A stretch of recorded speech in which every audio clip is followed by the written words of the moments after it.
Okay, we're at a very famous site in Peru called Machu Picchu, which of course is known all over the world. And standard academia will state that Machu Picchu was constructed over the course of maybe 30 years, 100% by the Inca civilization.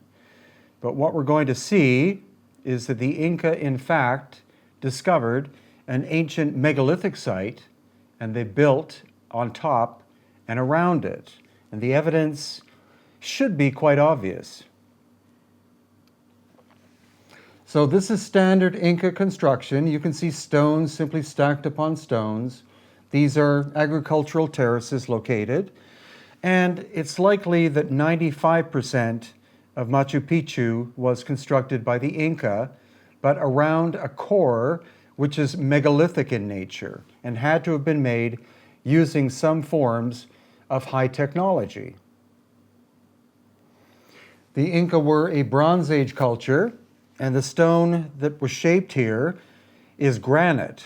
Granite is much harder than bronze, and so this is where we'll see the distinction between relatively simple Inca construction and much more complex megalithic.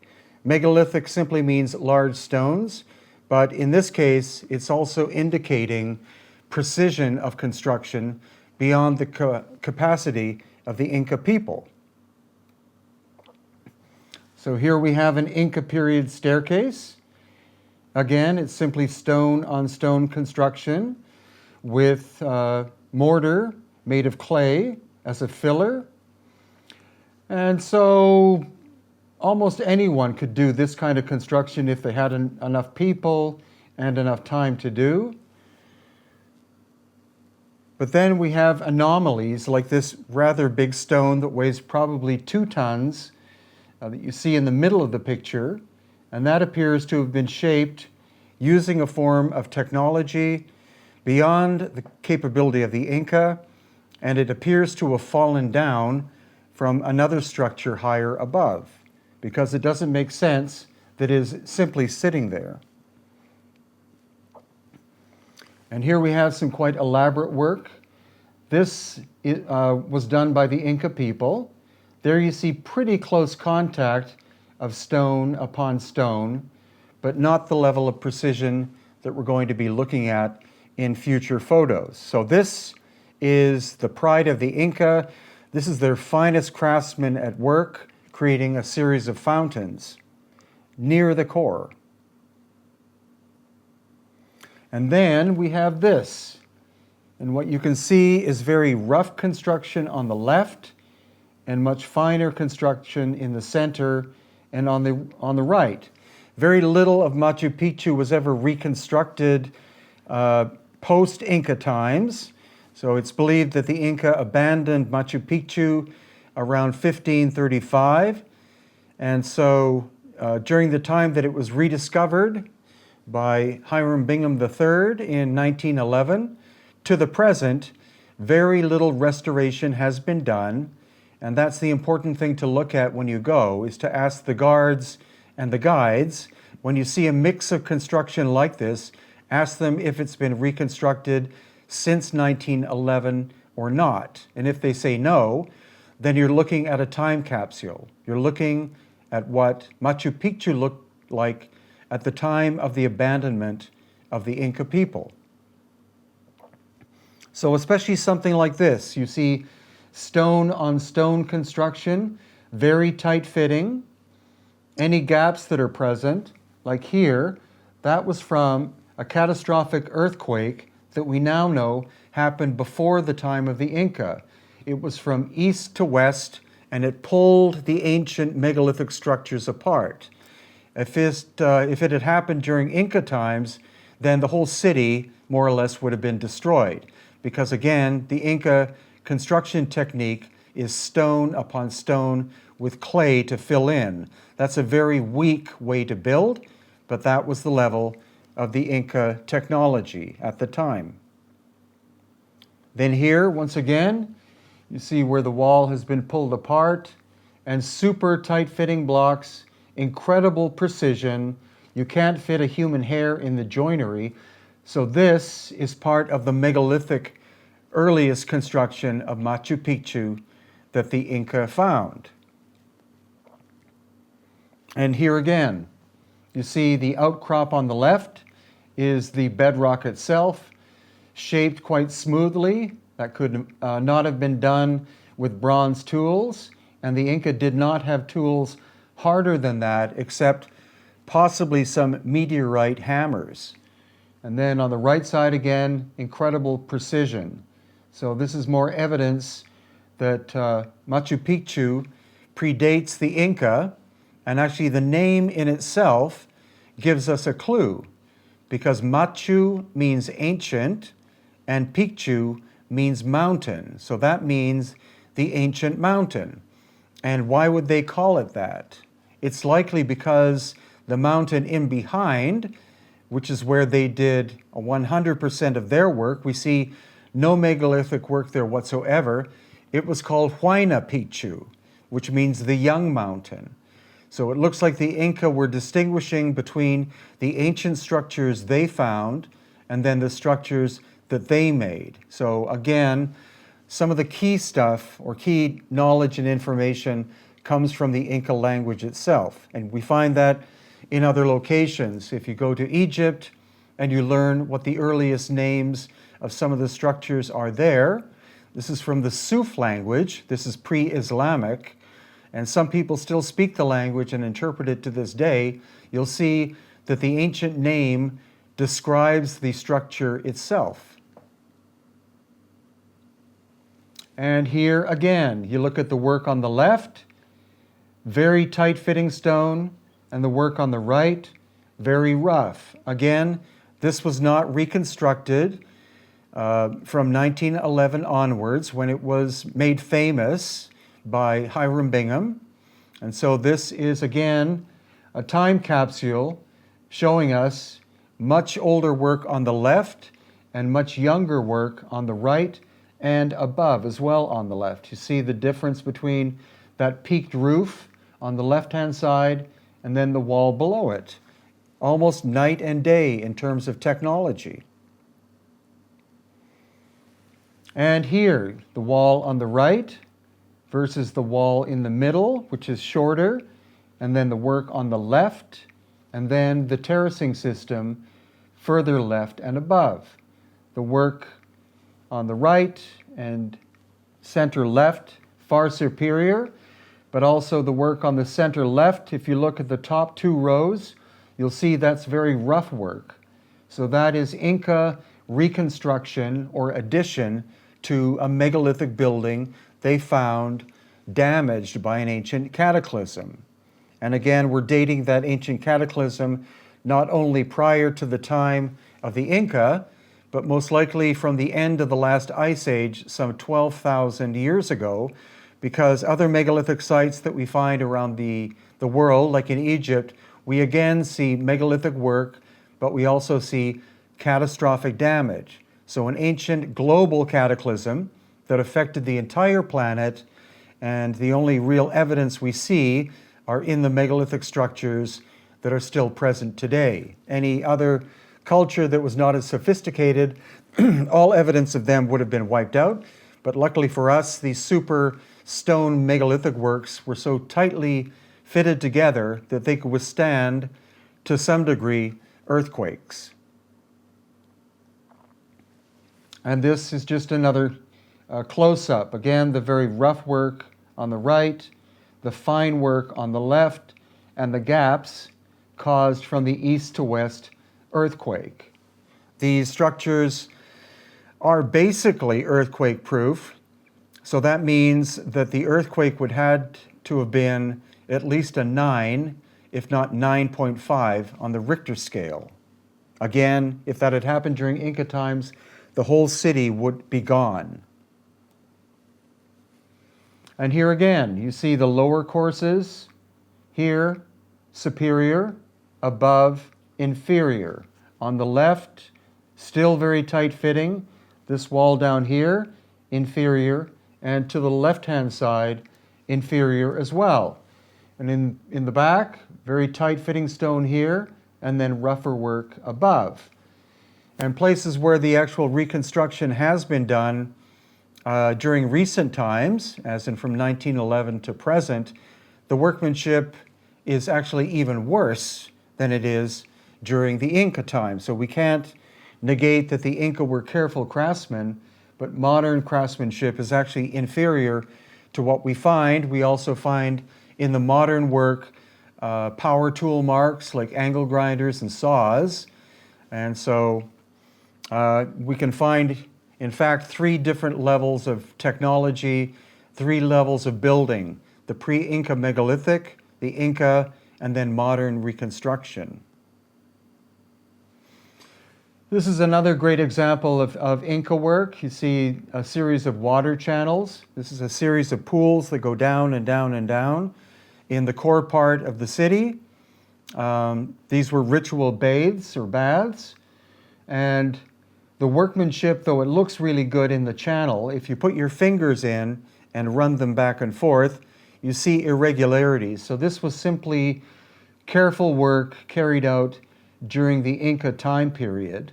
And again, it shows that the Inca were capable of quite good work at locations that were ceremonially and spiritually very important to them. And even more dramatic, on the left-hand side, you see very rough construction in front, incredibly precise construction. Again, the gaps between the stones in the center and right were from the ancient earthquake. And then on top, again, we see the top row of smaller, rougher stones added by the Inca. And this is the same location. This is called the Temple of the Three Windows. Every stone is of a different shape and size. The mountain in the back on the left-hand side is Pic'chu. Again, that means the young mountain. So all works there are Inca. But in the core of Machu Picchu, that means ancient mountain, that's where we have these very odd-looking structures that look also like they never had roofs on them, because there's no evidence of any roofing, and Machu Picchu gets a lot of rain, and so these seem to be open spaces, which is very odd because the Inca were meticulous at making peaked roofing and then lashing timbers and then thatch in order to make their buildings waterproof. Also on the left-hand side, you see the lower course is of megalithic stone, and then above, much rougher stone and loose fitting, and the upper area we know from the local experts and guides that that is Inca period. And this is just more detail of the Temple of the Three Windows. And you see every stone is a different shape and size. One thing that would do would be it would make it relatively earthquake proof, but to construct in this style is kind of crazy in some ways because the amount of effort involved to do that would be horrific in comparison to simply cutting evenly shaped blocks and stacking them one on top of another. So this would appear to have been quite easy for the ancient megalithic builders to do, and obviously would have utilized forms of lost ancient high technology. And even more detail here, the interlocking nature, and then in the window, again, on the bottom, you see very rough construction on the first and second level, a very roughly constructed staircase, then tight-fitting blocks, and then on the very top, very loose-fitting. So the tight-fitting blocks are evidence of the first culture, and all the rest of it is Inca. And that's why these locations are very complicated, not simply here at Machu Picchu, but also in the city of Cusco and other locations such as Sacsayhuaman, Ollantaytambo, and others. And even more dramatic is this is a 3-sided building, and the right-hand side has sunken down by 2 feet or more into the ground. And again, I was there with a geologist from the United States, And she said that would be an earthquake of a huge magnitude that caused the right-hand side to sink in the ground. It pulled the megalithic wall apart that would originally have fit perfectly together. And if this had happened during the Inca time period, it would have destroyed and flattened the rest of the city. And she said this site by itself is showing you, A, that there was an older megalithic construction, and B, that it was struck by a massive cataclysm. And this is just detail of that. Again, you see where the wall was pulled apart. The right-hand side has sunken down. The stones originally fit perfectly together. And that stone, that giant block there, weighs somewhere in the region of 40 tons. In terms of structure and foundation, there's no reason why the Inca would have bothered with something like that. But whoever originally did this work did it simply because they could and because they wanted to do it this way. Very sophisticated planning, very sophisticated cutting, very sophisticated locking stone together. And this is the left-hand side. So you can see it's still intact. The north-south axis, all the stones fit perfectly together. The east-west, which is here, is pulled apart. And so this photo shows us that the earthquake happened in an east to west direction. And we also see this at other ancient sites in the area, such as the city of Cusco, which was a megalithic city found by the Inca and then rebuilt, again, east to west damage. Also at Sacsayhuaman, which is above Cusco, east to west damage. Ollantaytambo in the Sacred Valley of Peru, east to west damage. And the more you look at these places, the more you see that in each of these locations and others, but especially Sacsayhuaman, Ollantaytambo, and Machu Picchu, they found a megalithic site, and they were so impressed by what they found that they decided to do their own construction there as well. And these went from being wonders and awes to being sacred temples of the Inca people. They were clearly in awe of whoever had first been there. And they obviously recognized that someone had been there. So another problem we have is with the Spanish chronicles from the 16th century. Their awareness wasn't very great in terms of being able to distinguish the difference between the megalithic and Inca work. And most academics to this day simply say that the Inca built all of this stuff from scratch. But if you bring an engineer and or a stonemason to these locations, they will simply tell you this was done by two different people at two different times using two different types of technology. And this is another display, once again, of the interlocking nature of the megalithic work below, the gaps caused by the earthquake, and the much rougher work at the very top. Now this is curious. This is the bedrock, and this is actually a sundial. It was likely done by the Inca, but it may have been older.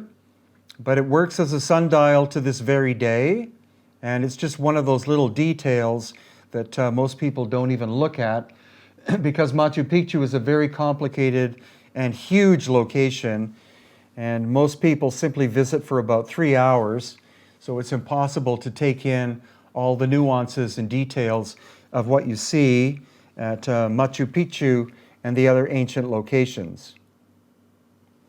And here, could very well be an example of the earthquake-proofing system. You see the three stones in the center. It is possible that they were made smaller on purpose so that if there was an earthquake disturbance, they could move back and forth and even up and down to some degree, taking the pressure off the larger megalithic blocks. And because they were able to move, it's quite likely that that capability of movement meant that the megalithic larger blocks would not crack or break or lose their strength. And so this gives you an overview of much of Machu Picchu. You see the terracing above. That's all from the Inca time period. And then below, you see what they call, and what likely was, the quarry. So that's where most of the stone for the Inca period construction, that's where it was taken from. On some levels, the Inca would utilize the difference in temperatures that happen, especially in winter time. It is quite possible that during the freezing times of the winter, what they would do is boil water, and then they would wait until nightfall, and then pour the hot water on the stone, and then it would crack because of the difference in temperature. And the next day they would simply gather the stone that was broken off and use that in the construction of the different terraces, and then night after night simply continue that process. And that's why it's relatively messy looking, because they didn't have the capability of cutting stone as we do in a modern quarry by taking layer by layer. It was easier for them to simply utilize the difference in temperature to make the stone crack, and then in some cases put in wooden wedges to break the stones up even more so. And here, a magnificent terracing system done by the Inca. Again, technically not that sophisticated, but an incredible amount of work. There was enough terracing on Machu Picchu to feed quite easily about 1,000 people. So it's probable that the number of inhabitants at any one time at Machu Picchu was about 900 to 1,000 people, and they could seal the city off and not allow outsiders to come in. And that was part of the function of Machu Picchu. It was a secret location only for the nobility of the Inca. The outsiders didn't even know that it existed, and that's why the Spanish conquistadors never found it, and the local people, in fact, also likely never knew it was there. So this is kind of curious. This is one piece of stone with 3 steps. This may be an example of the megalithic work, or it could be the work of some of the finest stonemasons in the Inca world. But we'll see lots of this bedrock shaping, most of which was done by the megalithic builders, and to some degree later on by the Inca themselves. And so this is what's called the Intihuatana, or the hitching post of the sun. It is a megalithic construction. The wall in behind is also megalithic, with Inca repair on top. And the Intihuatana is in fact the top of the mountain itself. It is high in quartz content, and so that's why to some people they call Machu Picchu the Crystal City, because energetically it is still very powerful to this day because of the amount of quartz content in the stone. All of the construction of Machu Picchu was done with the stone from the mountain, and why its original location was chosen by the megalithic builders is completely unknown. But it's clear that the Inca found it and then built there. And then this is another profile of the Intihuatana, or hitching post. Some people say that it was used as a marker for solstices and equinoxes, but it's more likely that it was used as an astronomical calendar and was used every day as a way of accounting and monitoring the growth of the different crops. That way they could do comparisons between June 21st of 1532 and the same day of a different year. They could see how different crops were growing based on utilizing this calendar, and that's why they were so successful at agricultural production. And this is a curious aspect of the Intihuatana. Each of the 4 corners point to a mountain. So in this case, one of the corners is pointing to Huayna Picchu in the background, and there are some stories that in fact on each one of these mountains on top there is another hitching post. And simply another view of the complexity of the Intihuatana being cut straight out of the bedrock itself.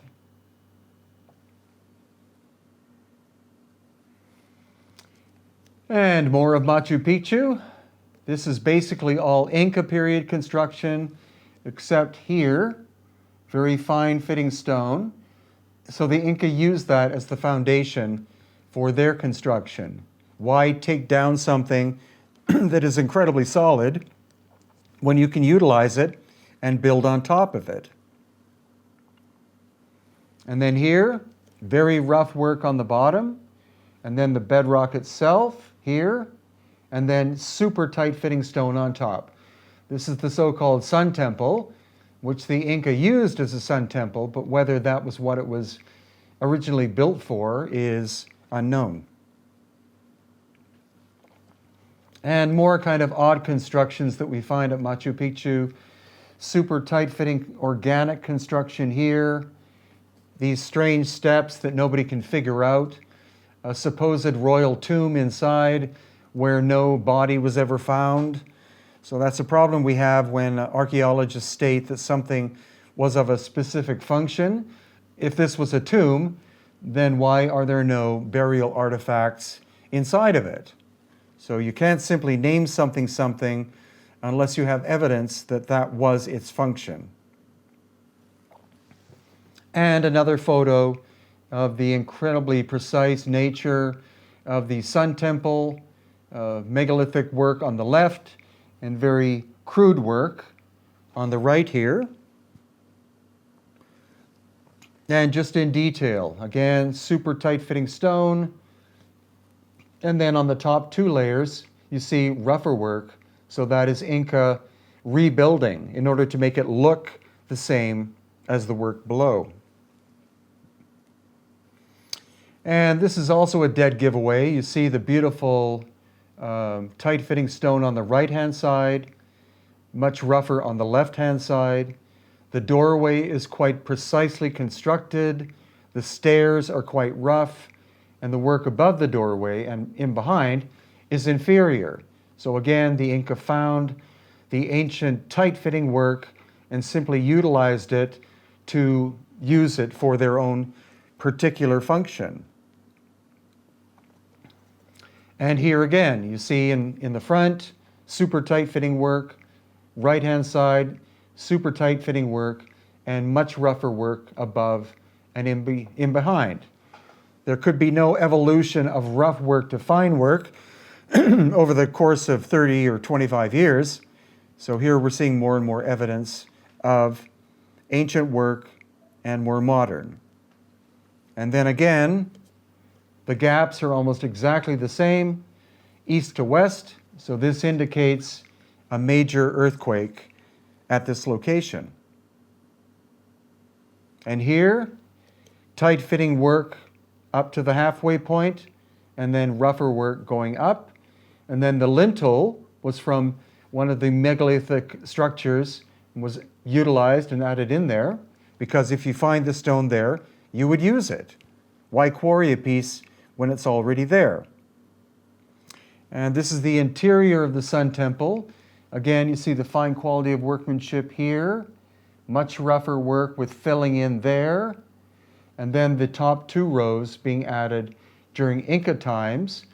The bedrock in the center has notches and things cut into it, which indicate the winter solstice. That was probably done by the finest of the craftsmen during the Inca time period. But one of the key things to look at is you see the solid construction of this and then the filling in there. And this is just in more detail. Very fine workmanship, pulled apart by an earthquake, and then the bedrock here cut like that. And here we have other indications, just to show you. There we have the megalithic work here, and the rest of it is Inca.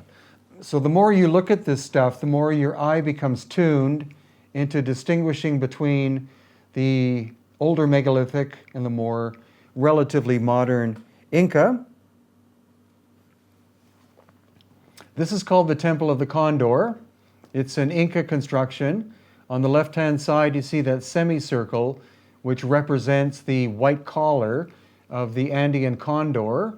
The little nipple shape, or almost fingernail shape, on the left is the beak of the condor. And this is an Inca construction, a temple dedicated to the Andean condor, which also represents the higher self.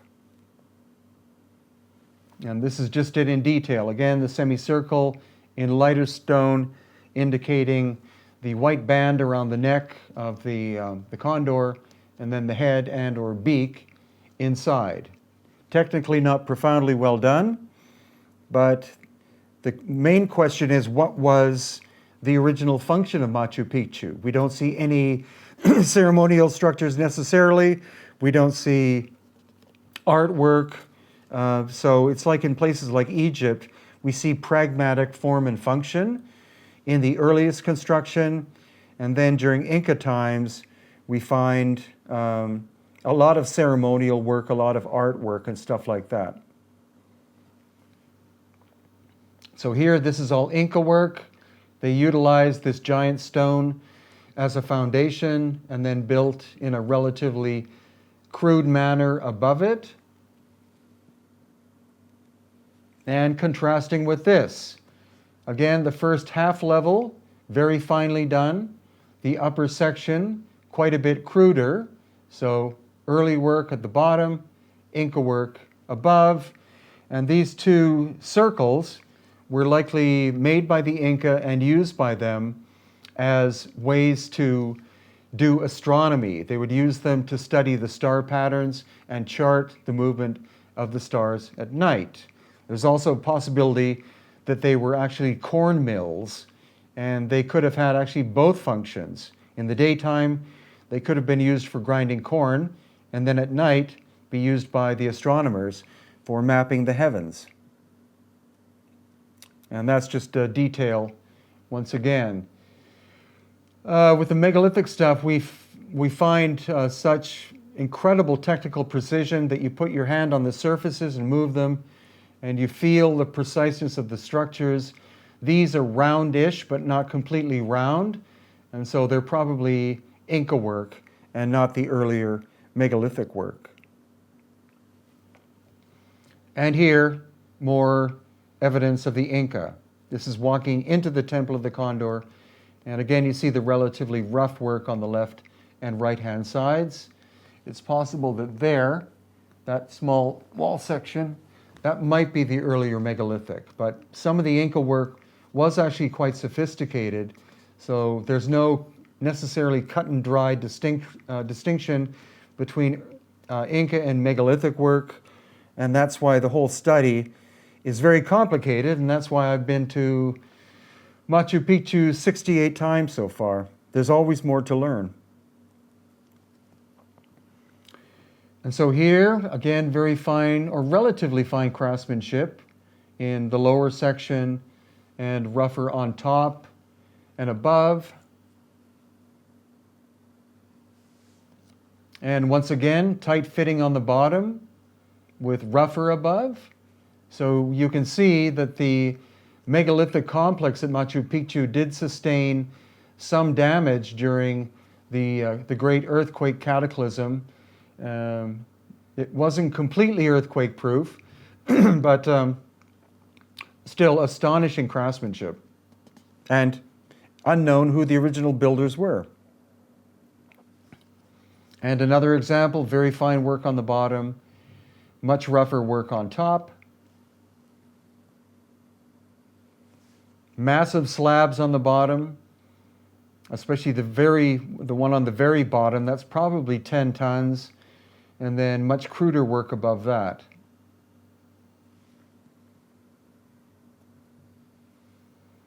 And here, once again, you have stone interlocking into the bedrock, and then cruder work by the Inca on top. The megalithic builders appear to have used the natural landscape, so the stone on the left is actually the bedrock itself. There's almost like a seat that's been carved into it. That was probably done in megalithic times. And once again, the Inca, not wasting space, would utilize the entire area. And here again, super tight fitting stonework in the area of what's called the Temple of the Sun, which with rougher work on the very bottom. And here too, the gateway, beautifully constructed, and then the wall that butts into it, and the wall on the right-hand side, much cruder. So from inheritance to construction. And they say that this is how the Inca actually did the quarrying work. That they would take bronze wedges, which actually cannot penetrate granite, and then they would make these depressions, and then at night they would put wedges in, and then boil water and pour the water on the stone, so that then the wood would expand and produce a crack. And in theory, it could be this, but what you're not told when you go to Machu Picchu is that, in fact, this example was done by Russian archaeologists in the 1990s. So this is not an example of what the Inca necessarily did. This is what the Russian archaeologists believe was done during Inca times. And again, super tight precision that you can see on the left-hand side, and then reconstruction here on the right-hand side.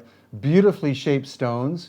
So that's an example of a wall from the earlier period falling down, and then the Inca rebuilding it and having to fill with clay mortar because they couldn't get the stones to fit perfectly back together again. And then this staircase is relatively crude. You can see the gaps in the back. So this is another Inca addition to possibly megalithic lower construction. And simply an overview of Machu Picchu. This shows you the majority of what the city looked like. There are also many terraces that go down the left-hand side and go down the right-hand side. And this is a view from just above the quarry. So Machu Picchu proper is in the foreground. Huayna Picchu, the so-called younger mountain, in the background. And some people think that this is the profile of a human face looking upwards. It's probably natural in terms of its shape, but some people believe that it's an artificial construction, and it's up to you to decide what you think of that. And then here, this shows you, again, Inca period, 100% Inca period construction, very highly peaked roofs because of the amount of rainfall that occurs here. It rains almost every day, and it's located about 7,000 feet above sea level in the very high area of the Amazon jungle. So the temperature is almost always the same year round, more or less, somewhat colder in the evenings in winter. And this is Inca construction. As compared to this. That's one solid piece of stone. You see all the shaped steps coming up on the right-hand side. And for those that are interested in energy or dowsing, there is a line, or energy line, was recently measured by a guest on one of our tours. And he said that that energy line goes from the megalithic core through this stone all the way to Cusco. So for those of you interested in crystal energy and vibrational energy and dowsing and things like that, this could be very significant to you. And here again, megalithic filling in, bedrock on the right, beautiful work going all the way up, except possible repair at the bottom. People say, why would there be repair at the bottom? Well, if there was a major earthquake, sometimes the lower sections will pop out. It's not necessarily that top parts fall over. And that's what we also see when we go to Cusco. We see a lot of megalithic work where there are very small stones used in the construction at the bottom because damage happened at the bottom. In some ways, it's also believed that the megalithic builders put smaller stones in the bottom so that they would act like shims for earthquakes. So the wall would shake, the smaller stones would pop out, the wall would settle a little bit and actually become stronger, and then the shims would be put back into place again. And another example of the pre-Inca megalithic work. Most of this. Then on the right-hand side, you see inferior construction. Other pieces of stone are missing, so they're likely victims of the ancient earthquake that were never put back into place, to some degree because they were too big for the Inca to pick up and move. And another staircase carved into the granite bedrock, whether it's from the Inca time period or earlier, unknown, but the stones on the left-hand side were obviously added in by the Inca. And then this is another example of pure Inca construction, a lot of terraforming that went on. So it's not to say that the Inca were primitive. This would have required thousands upon thousands upon thousands of man-hours to shape each one of those terraces and to make the stone walls. Very little damage has ever happened to Machu Picchu since the time that it was rediscovered in 1911. And that shows you that the Inca craftsmanship was actually really quite good for that time period. And another view of mainly Inca work. Notice again that the surfaces here are flat, and in contrast to the mountains in behind, which are all domed. So I think that what happened was the first builders, the megalithic ones, came and they basically sheared the top of the mountain off using some kind of ancient technology. And the Inca took advantage of that in order to build their terracing systems. And here, another staircase cut into the bedrock with a relatively crude Inca wall of a building on the right-hand side. Again, two more of these circles that were used by astronomers. This whole piece is actually in the shape of a llama. The llama, of course, a very sacred animal to the Inca, and also one of the constellations of the Inca is called the Llama and the Baby. And this is thought to be a portrayal on the ground of what is seen in the heavens. And a beautiful ceremonial bath. Again, due to the level of the tight fitting of the stone, this is probably a construction from excuse me, the megalithic times, with a bit of repair work done by the Inca. And the water actually still runs to this very day.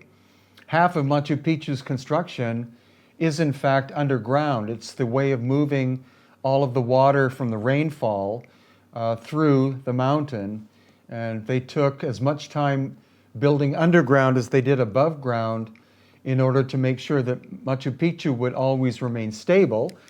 And there were major floods that happened in this area about 13 years ago, and thousands of modern homes were destroyed or damaged, but supposedly not a single stone from Machu Picchu moved during that major month of flooding.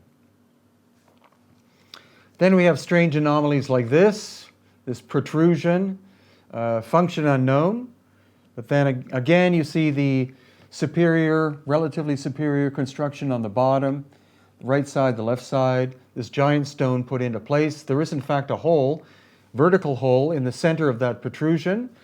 It's thought that that is an indication of winter solstice, that at midday the sun shines straight through the hole as a calendar indicator. And once again, the Inca construction on the right-hand side. And this, in fact, is that hole. Whether it's megalithic or Inca, unknown, could be a combination of both. Could be that the knob was done by the megalithic builders, and then the Inca made the whole. They simply created a secondary function, which is common among the Inca and other culture. They didn't use it for whatever the original function was, but they would utilize it nonetheless for their spiritual or other practices. And then more of the water channel system, relatively roughly done. So from the Inca time period. And here we have sections of water channel, probably not in their original place. So this is an example of reconstruction. They haven't simply tried to rebuild the original waterways, but simply lining them up to document them. A giant stone block on the left-hand side near that llama,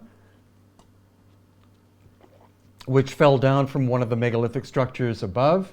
Too heavy to pick up and move back into place, so simply recorded as to where it is. And the difference between the megalithic work in the back and the Inca work in the front. Night and day, right next to each other. So more of Machu Picchu with Huayna Picchu in the background. Once again, a very big site, very complicated, well worth spending as much time as possible to study. And here again you see a very large megalithic block on the left, and the rest of what we're looking at, more or less, is Inca time period construction.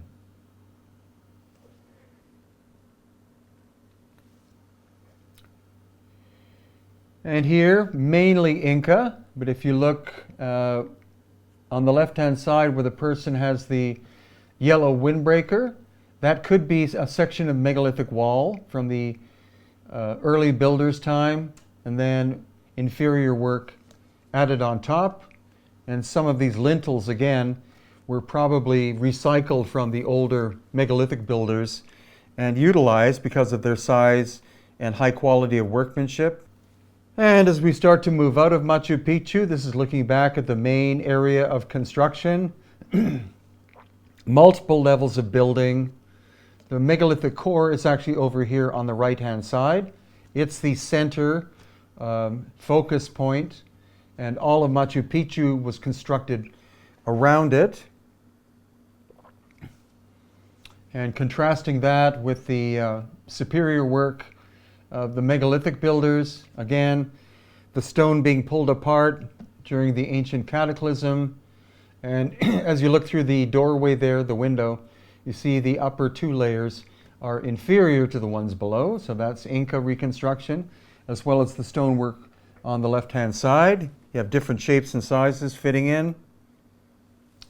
And this is looking up at the Intihuatana, or the hitching post of the sun. Inside that enclosure where all those people are standing, that's the highest point of Machu Picchu. Normal place to have an astronomical observatory. And here we see part of the foundation, almost all Inca work, and it shows that they built quite far down underground to make sure that water would travel properly due to all the excessive rainfall that happens in the area. And what's left of a megalithic wall on the left, and then an Inca construction on the right. And this is what Machu Picchu looked like in 1912. First photographs ever taken once the foliage was being removed. Another photograph of how it was found, 1911, 1912. This is the megalithic core. That is the Sun Temple in the background. And the three-sided structure that we saw earlier, that's the beautiful example of the megalithic work. They had to dig down more than 2 feet to find the actual foundation of it. And again, these astronomical circles here being portrayed as being for grinding corn. Again, could have been both functions. And a very early photograph again of part of the megalithic aspect of Machu Picchu, mainly the lower section. And then in the upper, on the left-hand side, you see the stone all pulled apart. So that's damaged Inca period work. And the man who actually did the main discovery, he was the inspiration for Indiana Jones.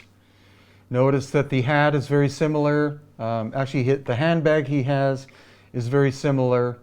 And so that's where the idea of Indiana Jones comes from, is Hiram Bingham III. He was not the first foreigner to see Machu Picchu, but because he was associated with Yale University and National Geographic, he was able to make Machu Picchu famous in an article in National Geographic in 1913.